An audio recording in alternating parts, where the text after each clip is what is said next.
Rumble numbers are not inflated in the way that you're possibly suggesting. There's multiple different counts.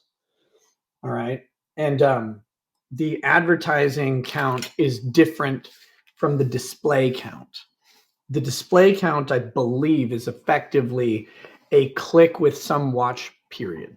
They also count unique views. They don't publicly display them. They track unique views, and then they also count ad eligible views and ad served views. So, but those numbers aren't publicly stated. YouTube doesn't disclose any of that, by the way.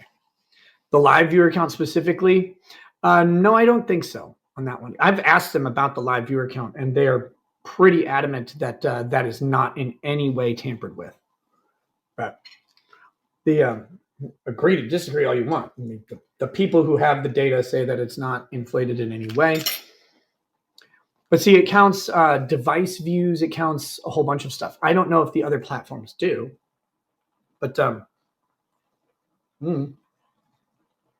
you think they're lying? It's not complicated. I mean, that would be a fraud. That would be like expose them to massive amounts of liability because they calculate advertiser distribution on it and report that number publicly as a publicly traded company. They would have a huge issue with that. So, and there are people who have accused them of such. I think Odyssey did as well. Public facing number is arbitrary, has very little to do with the back end. No, they sell ads, dude. Like not just serve ads, right? They sell advertisements to sell ad slots to companies for various streams. So if they're misrepresenting the numbers on my show and they sell an ad, say to what should we call it? The food one. Fuck you, Field of Greens. They sell an ad to Field of Greens and like, yeah, his average viewership is $8,000 or 8,000 viewers a night or something. And they're lying about that, then they're committing a fraud because they're determining the amount of the ad spot based on the concurrent viewer numbers. So you can think they're lying if you want, but you got a problem with the fact that they'd be lying to their advertisers, and that's where the fraud comes in and really becomes a big issue. I don't know. I was worried about it at first, but you also got to remember that for certain creators, like me, for example, Rumble actively promotes the show on the front page, and they do have a surprisingly large viewer base in general. I mean, Dan Bongino has 3 million subs on Rumble. I think he's the biggest channel, and there's a lot of reason that Dan Bongino has the biggest channel. But that being said,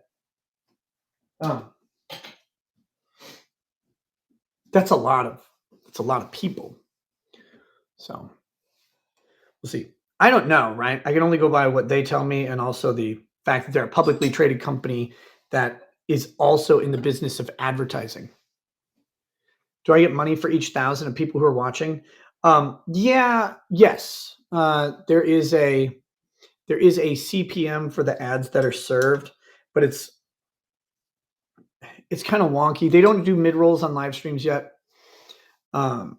I think that's coming in 2024. Like YouTube does mid roll ads on live streams, and they'll do them live or after the fact.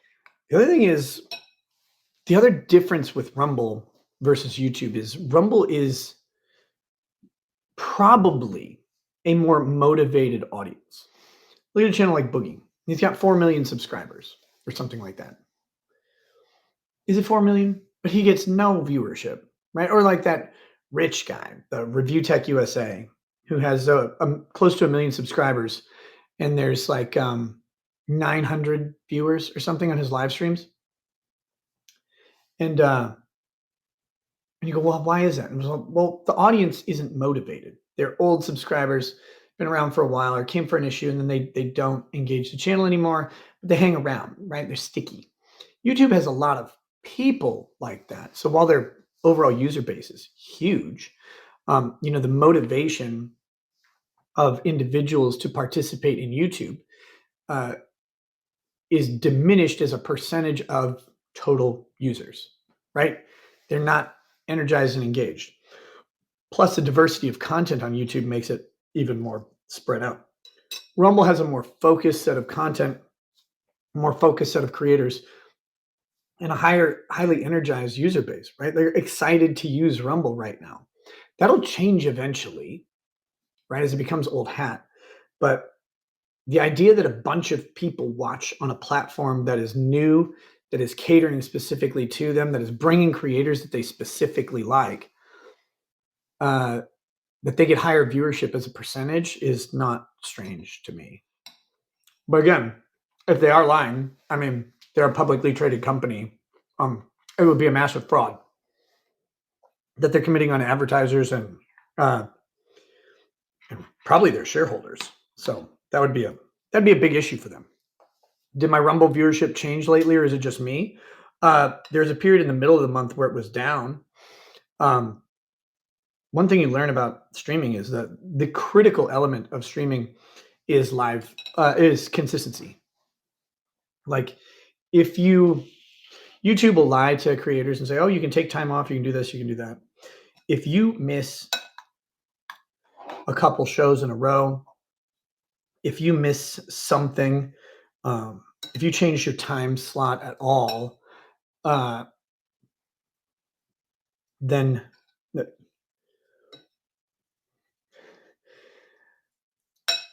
Goody, you can hold that opinion. There's a huge problem with what you're saying, though, again, because it's a publicly traded company.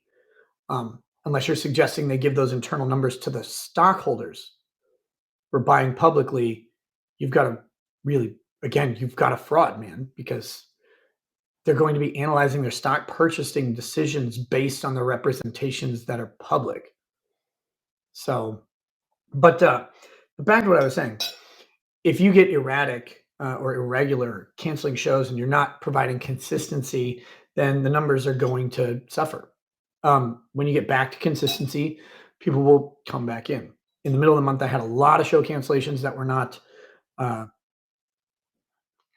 planned, and then lately, my shows have been later than normal, but they've been pretty consistently later. So there was a mid-month slump in viewers.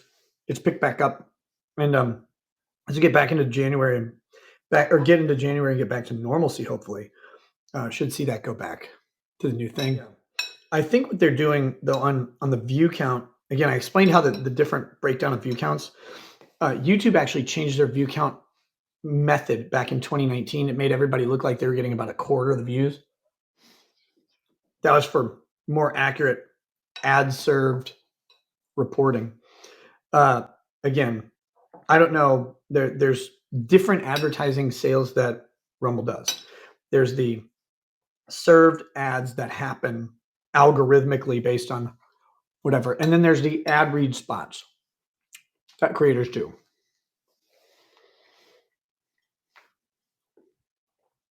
So you could no. I've explained it like 15 times. Dude, you cannot report fake live viewing numbers on a live streaming service on a publicly traded company because it's not about advertisers. It's about investors. It's about people buying stock. If you misrepresent the performance of your publicly traded company to the public, then you are committing a fraud, a securities fraud, and you would have a massive problem. That's what you're missing here. You don't think that affects the value of the company, though? Wait a minute. I'm sorry. If I have a streaming service and there are 12 viewers and I report that 12,000 people are watching every stream, you don't think that affects the value of the company?